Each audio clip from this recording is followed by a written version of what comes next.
has.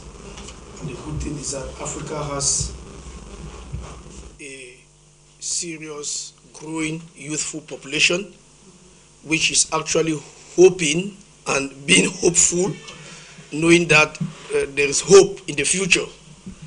They have not lost hope yet. So the emphasis is on youth because youth are the ones that are still building their future, still hoping to have something better in the future. And why the issue of focusing on Africa? We are focusing on Africa this time around because Africa has not had, actually Africa is still an emerging continent. Let me put it like that. Even though that word emergence is a very strong word to be used from a global perspective, but Africa is an emerging continent, and there's the need to raise emerging young leaders in all the domains, in all the sectors, in all the areas of life. And when we use visionary leaders here, you know, if you ask me today, what is the vision of Africa?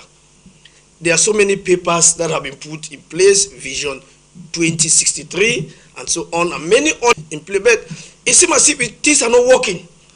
So we wish to talk to young people so that they could be visionary leaders, in the sense that they come up with realistic visions, come up with realistic goals, and accomplish these visions in their continent, accomplish this vision in a time where hope is being lost. So they need to understand what visionary leadership is all about. Is simply to have a vision, and have a vision that needs to come to pass, especially in an era where youth are so frustrated, in an era where African youths are actually losing hope. We are saying that no, they should not lose hope. What young leaders, so that these visionary young leaders will re-strategize the future of Africa. Let's not so much look at the past, because the past is past. You cannot go back and change the past. But look at the future. How can you make the future to be better? I think it is for us to have young, emerging African visionary leaders in all the sectors. That is what is going to bring a change for a future Africa. Because if we don't have visionary young leaders, Africa will still have a lot of problems in the future. So there's a need for these young people to understand visionary leadership and to pay the price to become visionary leaders. It's not easy. Then we are now sure of building a better future Africa with visionary leaders. Thank you. I will come back. Okay, then Let me not come back to talk about the visionary leadership. And I'm coming to you, Tammy, just to continue with what Mr. Musoke just said, before I come to you, Madam. It's like I'm assessing you, okay, because you are a youth leader engaging young Africans in governance and leadership. In all that you have been doing, this is a new year, we are just starting 2024, and as I know you've been working with youth for some time now. Can you really tap your chest and say, yes, you are engaging this youth to become visionary leaders tomorrow? Thank you, Madam Alice. And before I start, I would like to appreciate you for your excellent work, because why not, you are still a youth, and to thank our mentor, Mr. Musoke, for this program, because every Monday I always stay glued to my TV to learn, and I encourage the youth to always make sure knowledge is one of the things that give you vision. And to go to your question, like Mr. Musoke said, or Dr. Musoke, the youths are gradually losing hope, and some of us who are visionary youth leaders are bringing them back to their senses. Now, to talk about what EYAGLA has been doing, EYAGLA is engaging young Africans in governance and leadership in Africa, because we are focusing our energy, our resources in Africa. Africa is our own continent. So what we virtually do in summary is to bring youths in their consciousness, to tell them that you are not too young to go in for any decision-making position, or to run in or to vying into administrative offices, which we all vying to be one day, maybe to be the best politicians that we have been dreaming of. Now, talking about being visionary and how to bring the youth on that pattern, it starts by working on their mindset in the first place, because most of these youths are enlightened like you and I. They have gone to school, they have this degree, they have certificates. But what is it that can guide them to get to that dreamland that they have been thinking?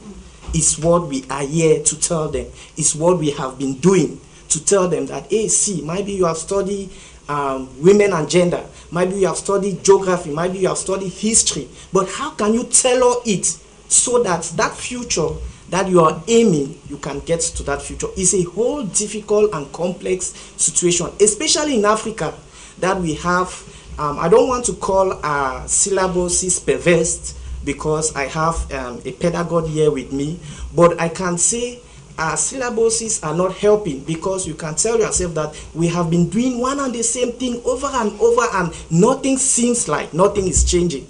But I can tell you some things are changing on the ground. Thank you. You're welcome. And let's come to IT professional, cloud architect. I wish to ask you, how can youth make use of technology to better their future? Okay, thank you, Alice.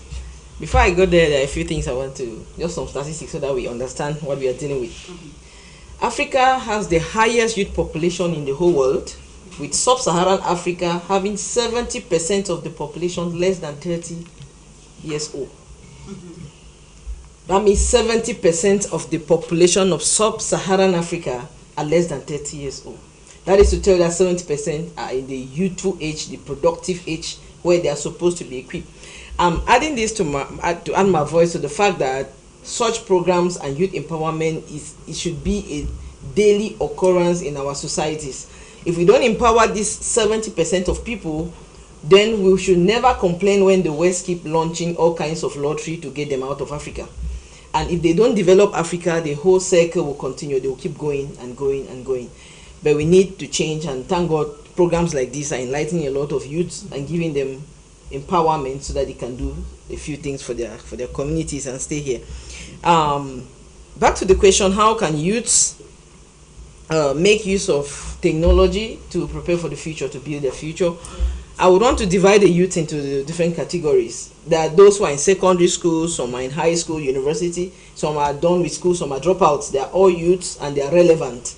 There's no youth that is not relevant. Whether you are in school or not, whether you dropped out or not, that's not relevant right now. What is relevant is that you are young, energetic, and ready to do something new. So for those who are still in school, already the syllabus is bad, as my brother puts it. Have some provision. I think the system has made provision that every student, in fact, it came out in a presidential speech in 2009, where the President of the Republic declared that ICT and computer science should be compulsory subjects in every school. And so right now in Cameroon, I can tell you with confidence that every school teaches computer science compulsory for everybody from Form 1 to at least Form 3. In Form 4 now, parents start deciding what their children will write in O-level. And I want to say they ignorantly drop ICT or computer science. We're using this forum, or I'm using the forum to again announce to them, you can't be in this age, secondary school student, you're not studying ICT, you're not studying computer for free. If you're in the government school, it's already free. You don't pay any extra money. Already it's part of your package. You have access to a computer lab. In cases where the lab is few, the teachers are taught how to manage the few resources. So everybody who is in a secondary school, either high or first cycle, must or should engage in studying one of these subjects for free. You don't need to graduate and then go and pay 15,000 on the street to learn Microsoft Word, PowerPoint. Basics that you're supposed to know as an educated person, as a literate person. So those are things that are already, the school system already, because you can take 1 year, 2 year, whichever. And there are also some organizations around that do training, equipping you for the relevant skills. It's not just global, general equipping, for relevant skills. For example, if you're a journalist and you want to learn a bit of graphics so that when you go out, you know how to capture your images,